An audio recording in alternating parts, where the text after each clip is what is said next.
getting into recovery and staying in recovery is probably going to be more work than you thought. The guys that I find over the last 25 years who are successful are the guys that are doing all three of those first points along the continuum.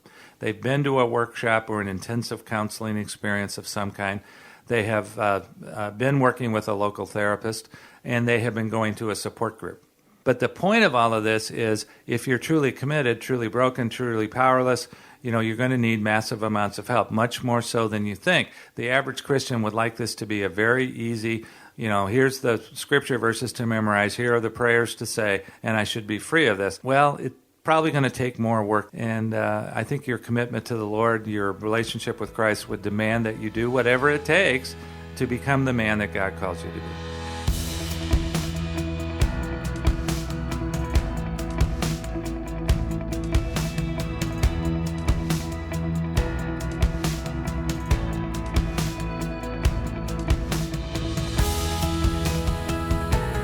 Welcome to the Faithful and True podcast. On today's show, we'd like to feature a legacy episode featuring Dr. Mark Laaser, our original founder here at Faithful and True. On today's episode, Mark is going to discuss how to find effective treatment for sex addiction. This is a problem that in our culture today is growing like a tsunami. It's an epidemic in our culture. And Mark discusses just how to find effective treatment if you're an individual that's struggling with the issues of unwanted sexual behavior or any of the many other aspects of sex addiction. Here now is Dr. Mark Laaser. Today, I think we're going to come to one of the most central questions, Randy. How do I find effective treatment for sexual addiction? And you're right when you say that that's a frequently asked question, Mark. One, we see the questions that have been coming in from our listeners. We've been, first of all, pleased and grateful that we have the listeners responding to us with these comments and questions.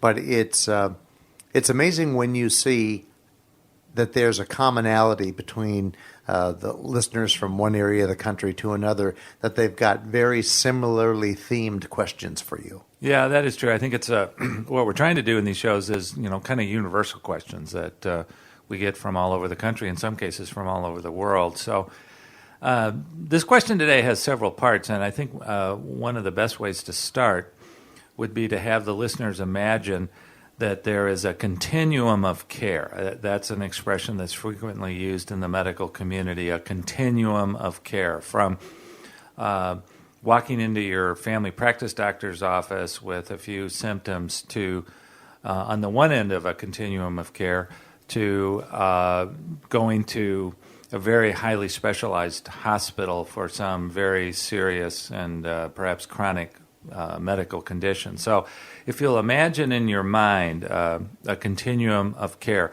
starting on one, yes. That's right. And it could be that, there are men out there that, have been discovered or found out by their wives or others. And but they're still kind of at that point of the continuum where, it could simply be that going to a support group meeting, and in our case with our field, Sex Addicts Anonymous, Sexaholics Anonymous, or one of the Christian-based support groups that are now an increasingly growing number of them out there, that they'll go to one of those support group meetings.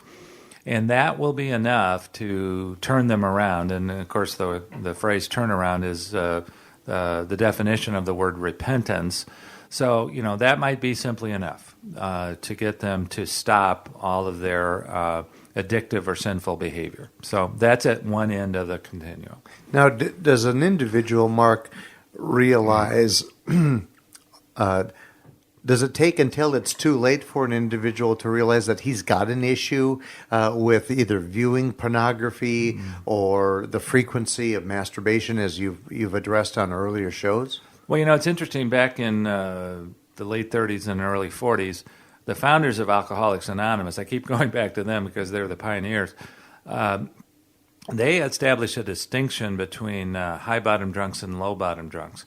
Low-bottom drunks were those men, in their estimation, men, that had bottomed out. They had lost jobs, lost families, lost health, lost lots of things. They had bottomed out, and those were the low bottom drunks. And those were the guys that needed to get to that bottom before they realized that they were powerless and needed help. Later on, as the movement got older, they discovered that there were those men who were recognizing that they had a problem. They hadn't bottomed out, but they knew that they were powerless at some level and needed to go and get help.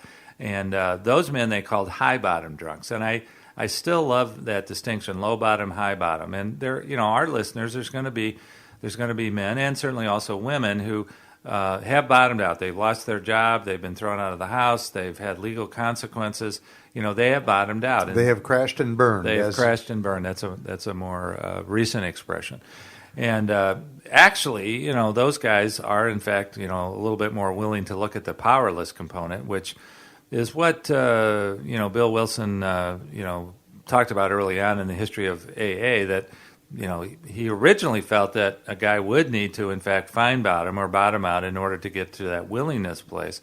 But then he later kind of revised that and said, no, there are some men who will get to their own feeling of powerlessness without all of the dramatic consequences. And where does a man start then when he starts to recognize that he indeed does have a problem with pornography or with sexual help?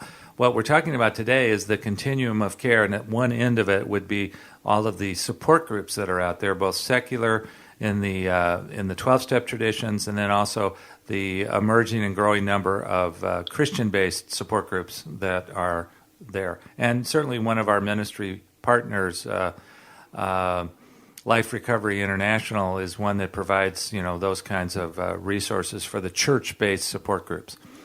One step up the line, or the continuum of care, would be I need to go talk to a professional counselor. I need to perhaps talk to my pastor first, and a lot of people get referred to counseling from their pastor. That's a possibility. Then the question becomes, obviously, where do I find a counselor, a professional counselor, a therapist, that is qualified or knowledgeable enough to treat the problem of sexual addiction?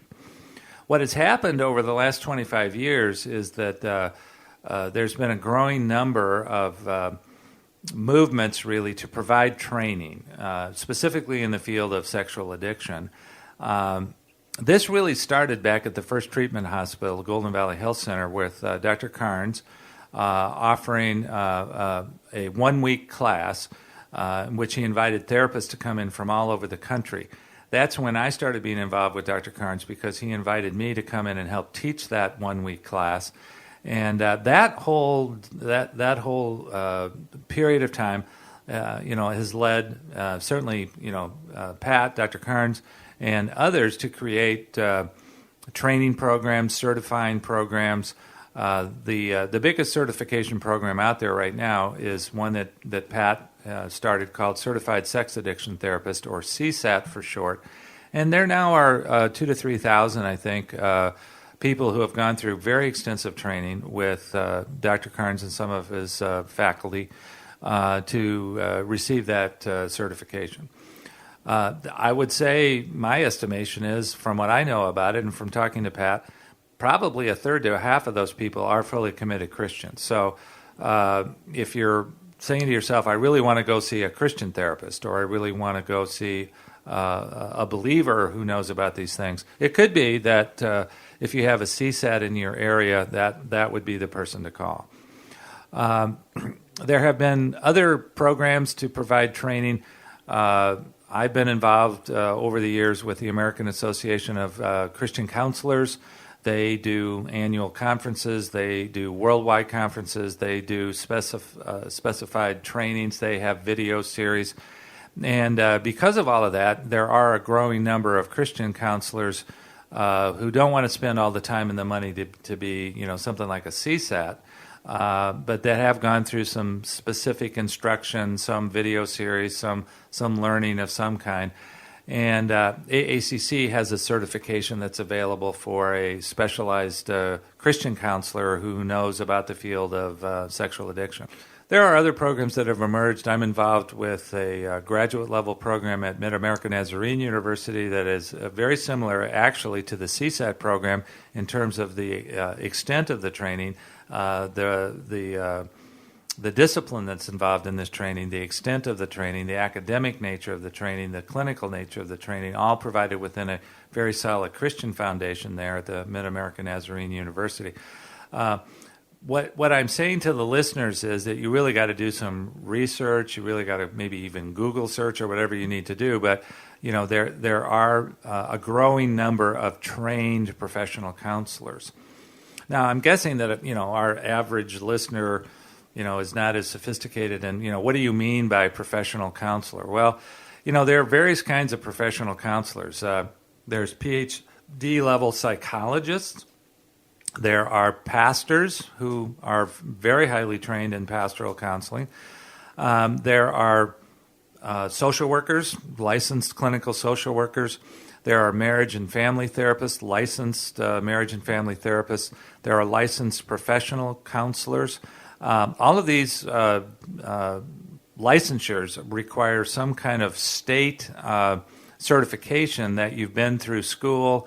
You've taken national tests and passed these tests about your general knowledge of the field of psychology, marriage and family therapy, clinical social work, whatever it is.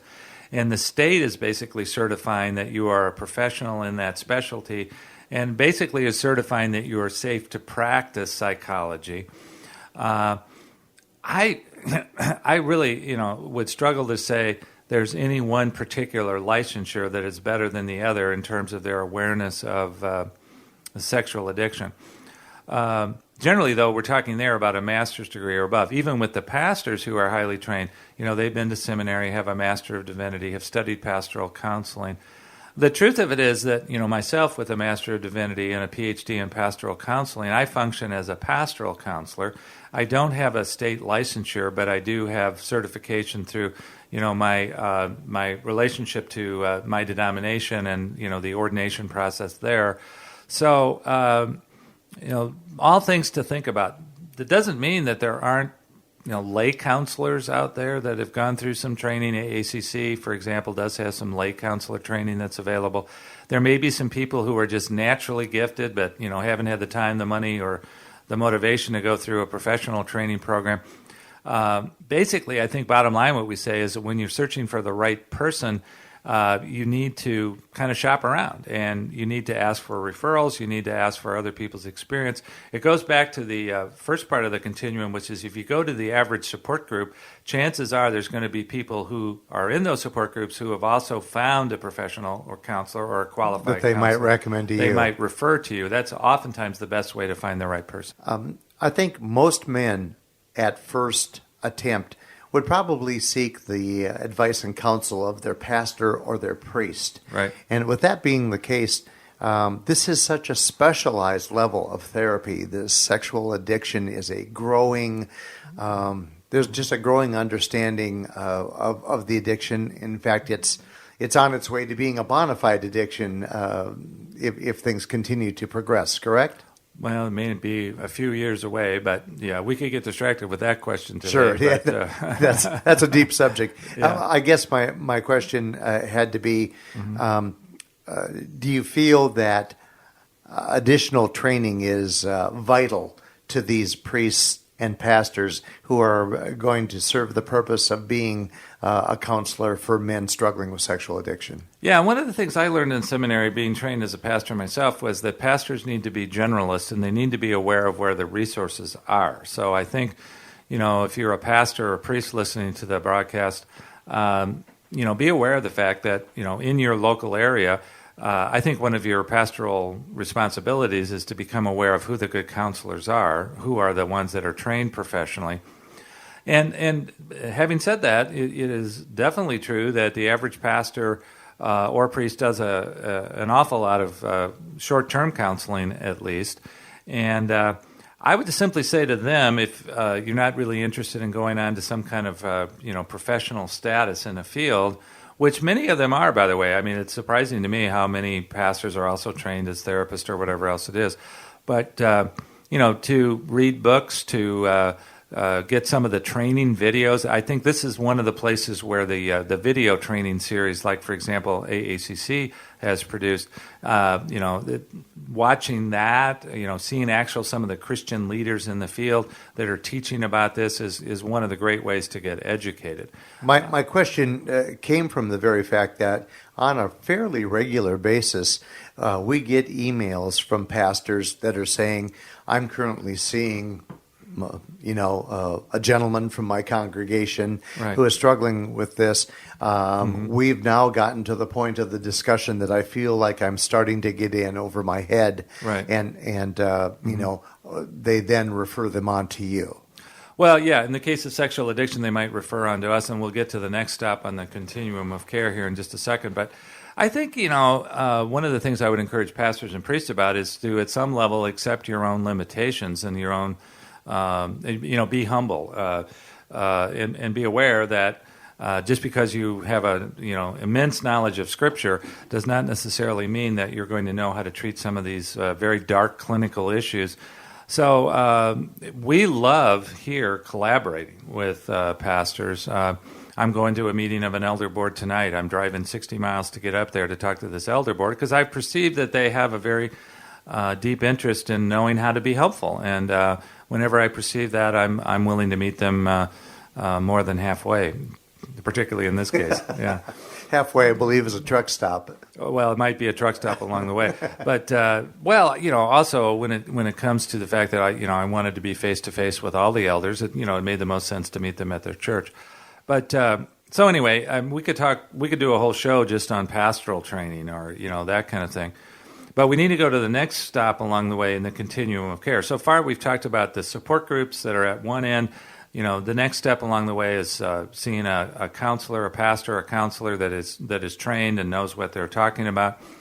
The next stop along the way would be, what we generally refer to as outpatient or intensive outpatient. That's how it would be referred to in the field.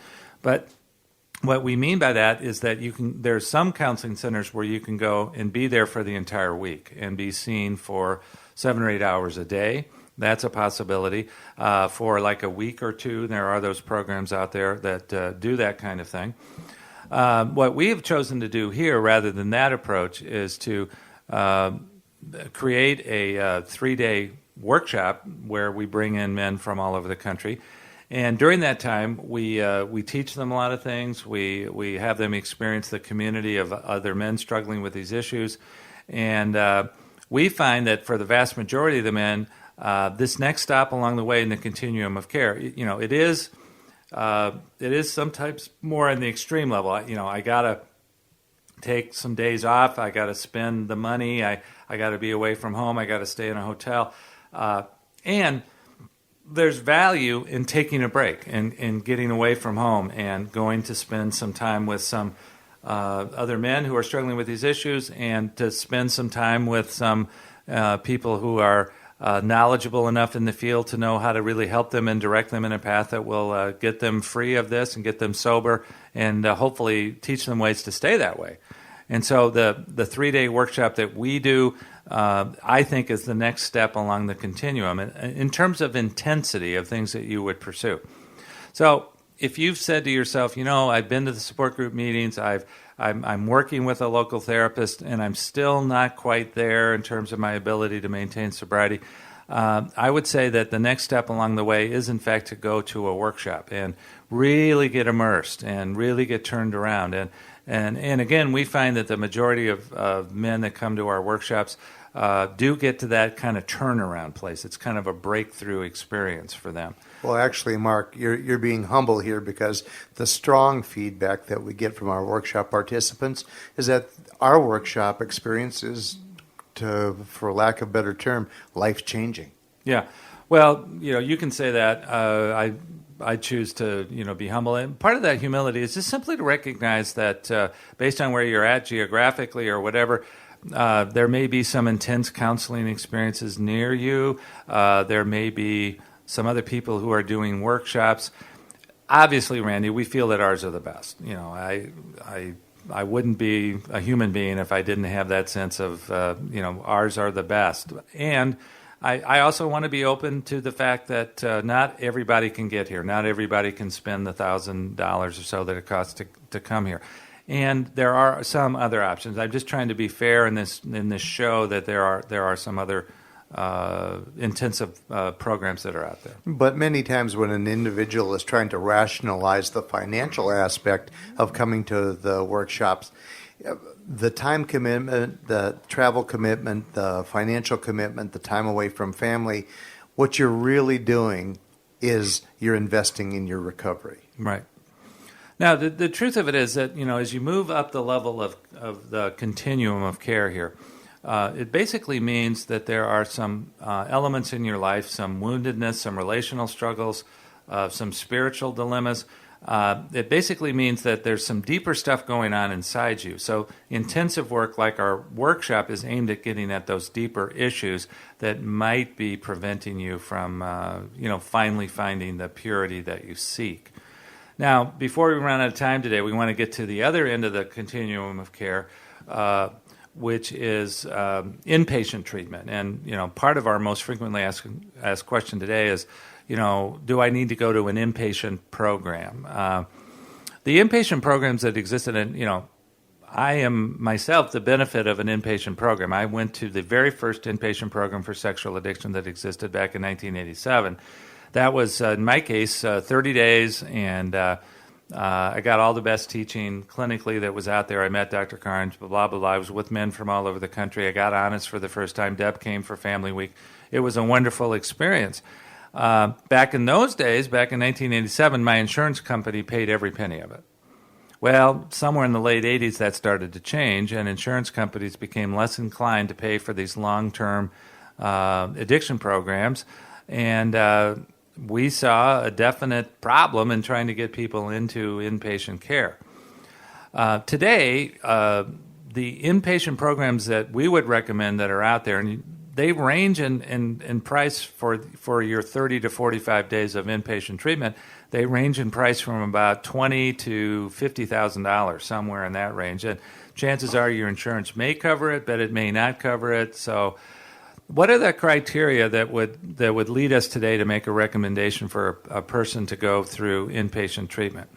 Well, basically, and if you've been listening to the show, all of the other stops along the continuum of care, you've tried those, and they haven't been successful. So in other words, you're continuing to act out, you're getting yourself into even more crazy behaviors, you're looking at probably permanent consequences to your life. If you don't disrupt it, don't go someplace, don't immerse yourself for at least a month and being in recovery.